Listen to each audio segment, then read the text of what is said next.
Well, Joe, it's one of those times where I just don't really want to be here to talk Browns. But here we are, Browns Instant Insights, WFNY Podcast Edition. We're live on Facebook, YouTube, Periscope. I wish we weren't live, but I kind of am glad we are because we need to talk this out a little bit. The Browns, a game that they should have won. We can discuss who they were without, but it was against a one-win Jets team, and they just got outplayed. All season we've been saying that Kevin Stefanski has outcoached the opponent. Kevin Stefanski got outcoached today, I think. He did, which obviously some of it had to do with the guys that they were missing. They had literally no time to adjust, but that was rough. No one won on that game. No one played well. We needed the guys that were playing to step up, and they just didn't do it. It was rough. The defense let them down. They didn't make enough plays. They gave up 20 points or 23 points or so to the freaking Jets offense, and that's just not good enough. Let's just put it this way: if the Browns had to lean on their defense to win a football game, it's probably not going to happen this season. Yeah, we knew that coming in, but we were hoping, okay, this is the Jets, the freaking Jets. I think we could do it, but the defense just couldn't do it. They made so many mistakes, just blown coverages that we've seen all year. It's just horrible to see it. We're in week 16, and they're still failing to do the easy things. And I think it's fair to say that if there was like one of those tackling dummies out there, it might have been the same as Carl Joseph on those two wide open touchdowns. Yeah, he had a horrible game. The linebackers are non-existent. Besides Denzel Ward, that was pretty much what it's been all season. The linebackers and defensive backs stunk besides Denzel Ward. You could use that as like a summary, literally 99% of the time this season. Right, yeah. It just, it was awful to watch. It was painful. That was the feeling. It was just so much pain to watch that game. It was painful, and then we're stuck here talking about it, and it's even more painful. And I just want to gouge my eyes out sometimes. Yeah. Like, shout out to you and Jake Burns for needing, because I know both of you are going to go back and rewatch this game. So, shout out to you guys. Seriously. It's going to be like last season or the previous season or the previous seasons before that. Yeah, and I know, like I said, the Browns were without 4 wide receivers today. We all know that. They had a walkthrough in a freaking parking lot. Yeah, parking garage today. But when that happens, I feel like Austin Hooper, especially given how much he's getting paid, has to step up. If you look at the back score, you could say, yeah, he did step up. 7 catches, 71 yards. But he had like 3 or 4 drop passes that should have been easy catches, whether it be for first downs or big gains. When even like Austin Hooper should be making those catches as it is. But when you're without so many guys on offense, you need the top paid tight end to make those catches. I mean, it's just it's as simple as that. Yeah, two things can happen at the same time. The Browns were completely undermanned. They had no receivers, and that killed them. The missing 2 offensive linemen killed them. But they were in position to win or position to go tie it, and they didn't. The players that were on the field did not step up. Too many mistakes, too many offensive mistakes. Baker had an okay game. I thought, depending on what he had out there, but he made some big mistakes, just losing the ball at the end of the game. Some of his pocket presence, holding on too long. You just couldn't have that today with all those guys missing, and it just. In these situations, I wrote before the game that these are the situations where you step up, next man up, no excuses. They talked about it. The coach after the game talked about it, but they just didn't do it. And that's the bad part about that. And the bad part is, I know everyone's going to say Baker had 53 pass attempts and the Browns had, well, Nick Chubb and Kareem Hunt had 15 carries combined, but it was clear that the Jets were packing the box and forcing Baker to beat him downfield, and it couldn't happen. I mean, it was obviously that wasn't going to happen. Right. So, I mean, and then plus the score. So when you put the score plus the fact that the Jets loaded the backs basically all game, I mean, there's not much even a guy like Nick Chubb, who's one of the best running backs in the league, can do.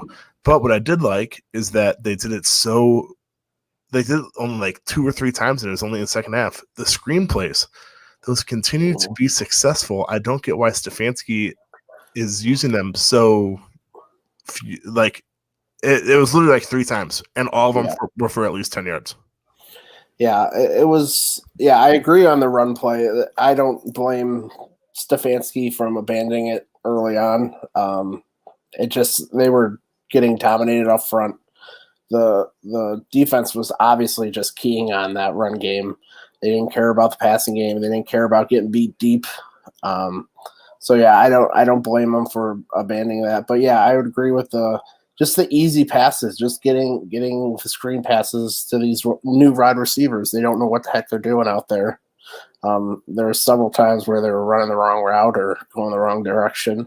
So you would think giving them like a quick screen or something, or like maybe a handoff on a reverse or something, just getting them in space, giving them some confidence would have helped. So yeah, that was kind of odd not seeing more of that, because they showed that it was very successful. The most glaring thing there, I think, is that Jarvis Landry is usually the wide receiver that helps get Baker in rhythm early, and he's usually the wide receiver that takes the wide receiver sweeps, where it's like the run. So maybe without him, they just totally abandoned that part of the playbook. I don't know. It's something that I guess, I mean, we probably won't know because it's like mainly behind the scenes. But I think they probably just abandoned that part of the playbook when Jarvis Landry wasn't going to be playing.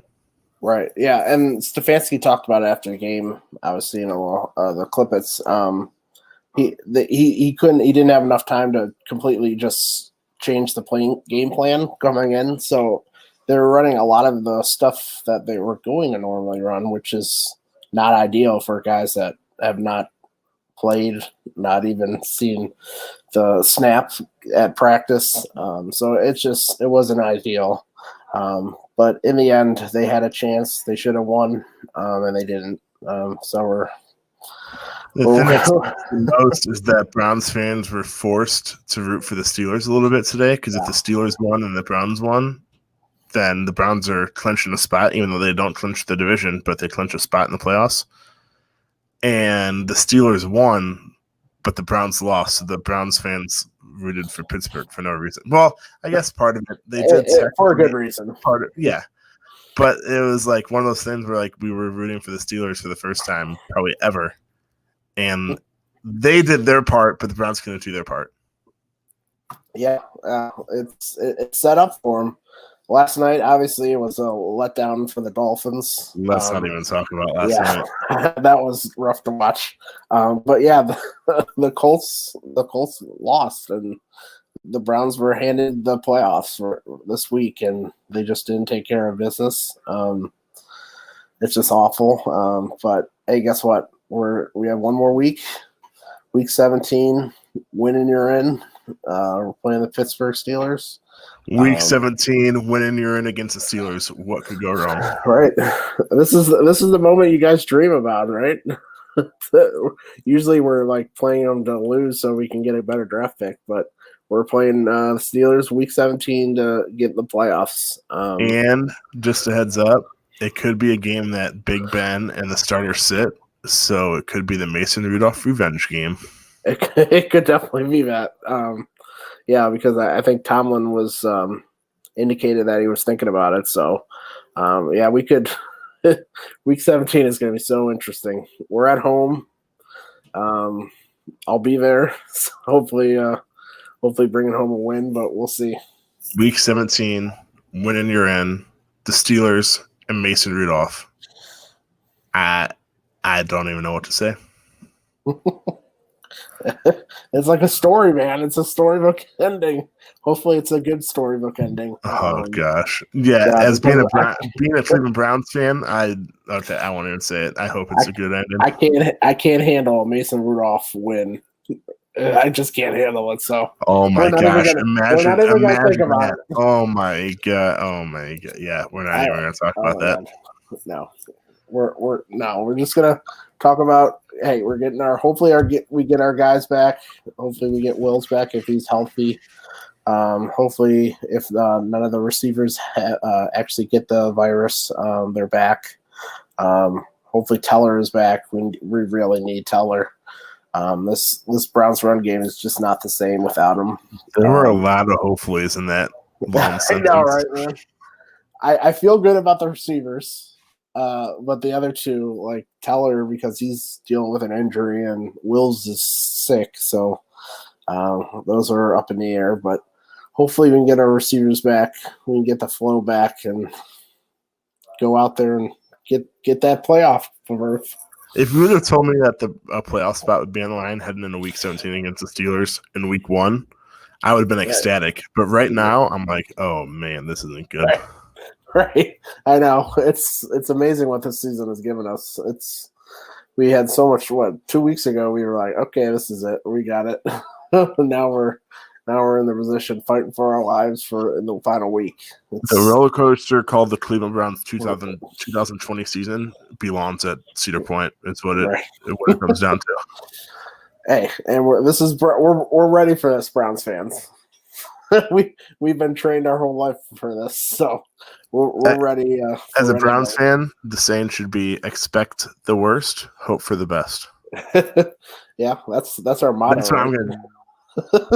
On Sunday, that is exactly what I'm gonna do. I'm gonna expect for something crazy to happen where the Browns lose, but hope for the best. That way, if they lose, I'm like, all right, I was expecting that, but if they win, it's like, heck yeah, the Browns are making the playoffs. Right. Yeah. I hope so.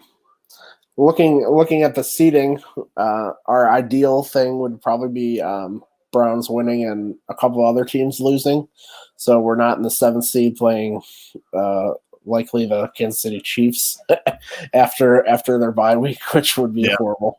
Well, actually, I think with the reseeding, though, unless, like, say the Browns are the 6th seed, unless the 7th seed somehow upsets the 2 seed, it would still be the Chiefs. Yeah. Either way, though, if the Browns could just win one playoff game. Just get in.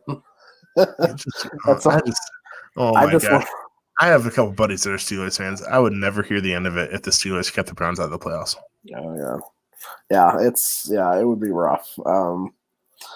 But hey, glass half full. We get our guys back. We get hopefully Teller back, and this run game can get going, and Baker can get better flow. Because if this week didn't happen, we would be going in confident, quite frankly. Like if this week didn't happen, we were coming off that Giants win. We just saw Baker flinging around, have one of his best games.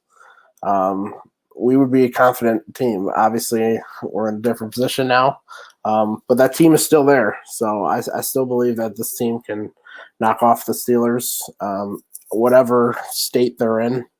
Whoever's playing, I feel like we're a team that can beat them, and we're in a position to get in the playoffs. That's all you can ask for. You're quite optimistic for being a lifelong Browns fan. I try. I'm impressed. I try. A glass half full, like glass half full. When was the last time we can say that about the Browns? Right.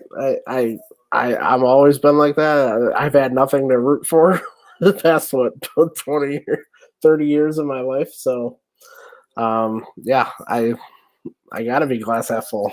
All right, but I do want to talk about one thing from today's game. It was clear that the offensive line was struggling, but Baker, I mean, the book is out on him. If you put pressure on him, he's not good. It's as simple as that. He is not good under pressure.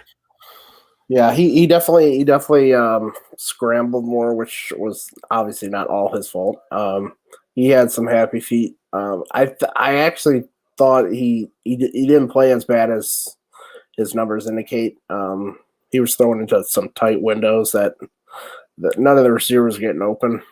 Tight ends don't usually get open that often, like wide open. So it was a rough day for him. But I don't take a lot of stock in what I saw today. It just for in terms of Baker, there's just a lot, just a lot on his plate. Um, he had a Nick Harris who was just getting bulldozed each play. I was kind of surprised. I know there's not much options after him, but I'm not sure if maybe they should have replaced him. See if anybody could be better, because he was getting beaten quite often, and just getting blown up. Which if you get interior penetration on defense, that's a bad sign for a quarterback. Here's to hoping Cameron Hayward does not play next week. Yeah. Yeah. Well, let's hope Harris doesn't play either. True. I don't want to see Nick Harris about any Pittsburgh Steeler. Yeah, I was pretty high on Nick Harris after last week's game, and now it's like, oh my gosh, you are a rookie that needs some development. Right. It's definitely the book was out on him. They obviously saw something on film, and the Jets saw it and they attacked him. It was not good. Lamb was not good.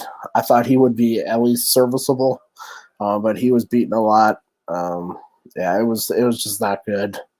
The offensive line let him down, and Baker was just running for his life, throwing into tight windows with no receivers open. I don't know how much you can do in that circumstance. I really don't take much from his performance. Run screenplays, Joe. Screen passes. True. That is a good point. But I don't take much from this performance from Baker. It is what it is. I do take that he needs to keep the hold of the ball. The turnovers were just crushing. But he had 3 of them, I think. It was. That was the biggest disappointment with him. Other than that, I can't really blame him for what he's did. He tried. One thing that I'm very happy for is that the Jets won last week. Oh my gosh, they would have been even more depressing if this was the first one. That would have been awful. Yeah. Oh my goodness, we would have never heard the end of it on anything. Yeah, that would have been really awful. Just coming. Oh my God. Thankfully, the Rams exist, so that was good. But yeah, it just sucked today. Quite frankly, it just sucked. Yeah. Yep, I agree. Yeah, I cannot believe it comes down to freaking Steelers. It could be coming down to we should have known, man. Fighting Mason Rudolphs, literally and figuratively, the fighting Mason Rudolphs. We should have known. We should have known 4 weeks ago when we saw this setting up. We should have known that this is going to come down last week versus the Steelers. It was the schedule. In all honesty, if the Browns lose, you might not see this podcast the rest until next season. It might just Joe and I might just get on here, and on the live version, it'll just be us staring at the camera like this, not talking, but there won't be an actual podcast version of it. Yeah, we might call it like the ceremony for the end of the season. Yeah, I don't even want to think about it. Glass half full. Let's do it. We got one game to win. Glass half full. I'm glass. This is the Cleveland Browns since 1999. All right, I'll try to be positive, but okay. Just the storylines. So Mason Rudolph. Obviously, a positive note, we're at home. We're not in Pittsburgh because there's so many horrors in that stadium. But yeah, let's get a win, man. I'm still positive. This week is going to be just torture waiting up for that time. And I was just thinking, oh man, the weekends that start off with Ohio State versus Clemson, this has a chance to be a really good weekend next weekend, or a really bad weekend next weekend. Yeah. Oh man, I can't. It starts off with Ohio State, Clemson Friday night, and Browns Steelers for a playoff bid on the line Sunday afternoon. So the Sunday scaries could be very good, or they could really be really scary. Yeah. So this week we're just hoping for everyone get back healthy, because I just hope we have a fair shot when we get there, that the whole team is back ready to go, and then we'll see where we're at. If this is the playoffs start this week, we started a week early. Like the playoffs are this week. Week 17 is. Congrats to the Browns for making the playoffs. Technically, yeah. This is like the concept. This is the play-in game of the NBA. The Browns are in the playoff game, so technically we're in the playoffs. So we made it, guys. But let's actually get to the actual playoffs. But we'll see where we're at. I'm still flabbergasted that you're a glass half full, optimistic Browns fan after all this time. Got to. All right, yeah. I mean, I don't really know what else to talk about. Today was disappointing. I mean, they were without so many guys, but the guys that needed to step up, that played, didn't step up. I mean, it's as simple as that.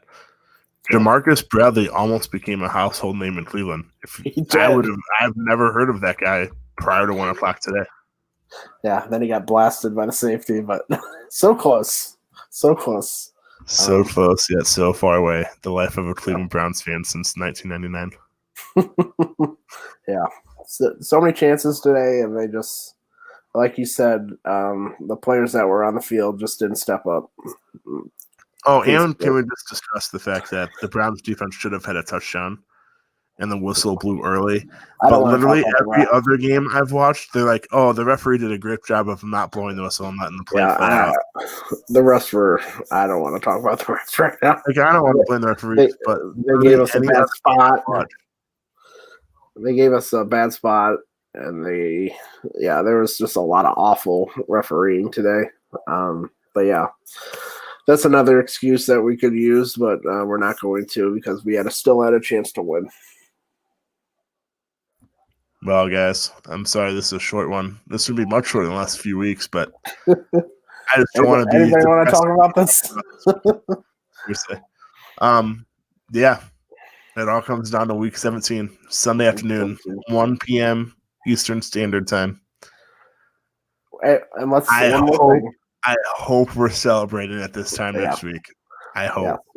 If not, right. I don't. If we win. Yeah. No, if they lose, I won't think about that. But oh my gosh, we won't hear the end of it as Browns fans if the Steelers keep us out of the playoffs. Yeah. Let's hopefully we can pull out a win next week, and this game could be just like week 1, where I don't think it happened. But so thanks for joining us, guys. The Browns are 10-5. Still, though, the Browns are 10-5. And yet I'm still. That's another Browns, by the way. We could be 10-6 and still not make the playoffs. Well, no, let's be honest. If the Browns are 10-6, they will miss the playoffs, right? I think they have to win. Well, if the Colts lose, but they're playing the Jaguars, which is. Hey, that's what everyone said about the Browns today. Okay, they're playing the Jets. That's not going to happen. That's true.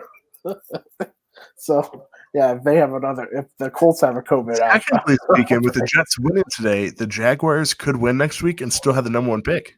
Yeah, they clinched it. Yeah. So maybe the Browns are just out here playing chess. Yeah. That was bad on the Jets, by the way. They just let go of Lawrence with 2 straight wins. Two straight meaningless wins. Yep. Yeah, you guys go celebrate in New York. We know that as Browns fans, you want to lose at this time of year. You do not want to win.